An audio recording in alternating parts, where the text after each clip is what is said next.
Do you always want the latest phone, gadget, fashion, handbag, shoes? Well, if you're a trendsetter, listen up, because trends may not be the way you want to go with your wedding planning. Stay tuned.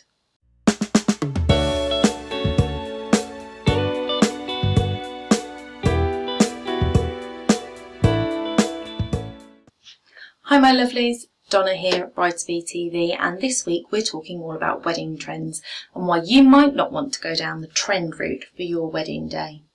Now, magazines will show you the latest trends for floral arrangements, the latest hair trends, the latest makeup trends, but there's one thing you need to know about trends.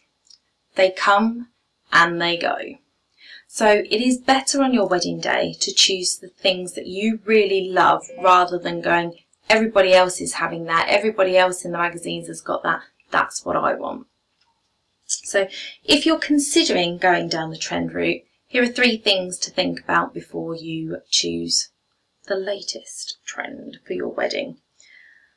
Point 1, they age your wedding. So when you look back in 20-30 years time, if you've chosen something that is completely on trend and it happens to be an extreme trend, think of 80s hair, 60s mods and rockers, that kind of trend that was around, it's going to be really obvious and it's really going to date your photos.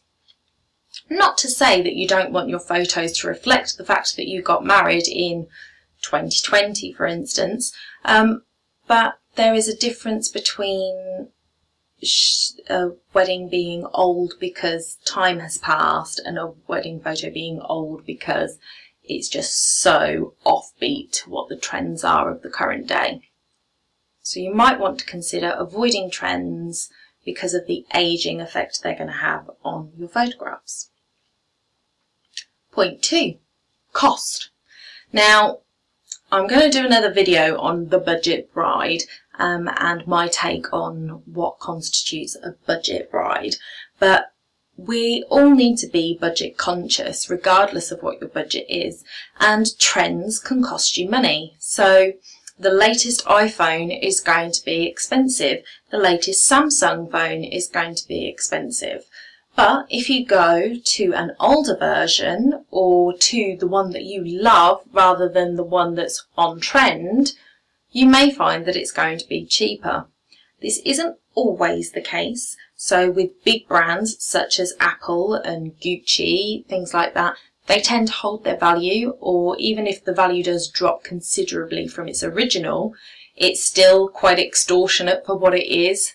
I've seen handbags that are £3,000 from the retailer, and then second hand they're still £400-500, and to me, even though I love handbags, that's too much to spend on a handbag.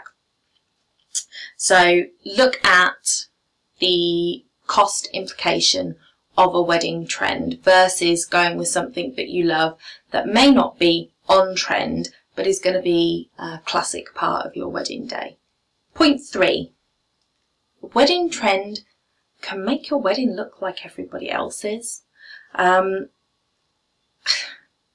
Imagine, for example, it is wedding season amongst your friends. This tends to be a 5 to 8 year time frame where everybody you know is getting married. Your boyfriend's friends, your friends, family members that are around the same age as you, everybody's getting married, everybody's having a wedding, and you are going to go to 2 or 3 weddings every year for the next 10 years until everybody's married, and hopefully then that will be that. But if you're going to go to so many weddings, it's really hard to make your wedding stand out. And if you're choosing to go with on-trend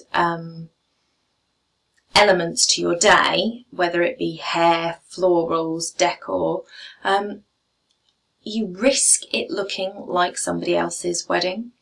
And the last thing you want is somebody coming to your wedding day going, oh look, she's using Gerberas, Kate did that, or even worse, Kate did that better. Your day is your day and it needs to be unique to you. So if you love something that's on trend, then I'm by no means saying don't have it.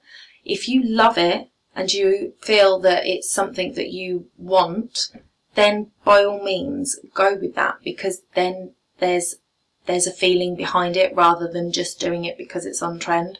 Every element of your day needs to reflect you and your partner and your personalities, rather than we just want a trendy wedding.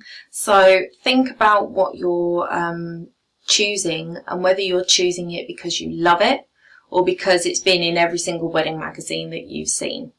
You don't have to go with the wedding magazine choices.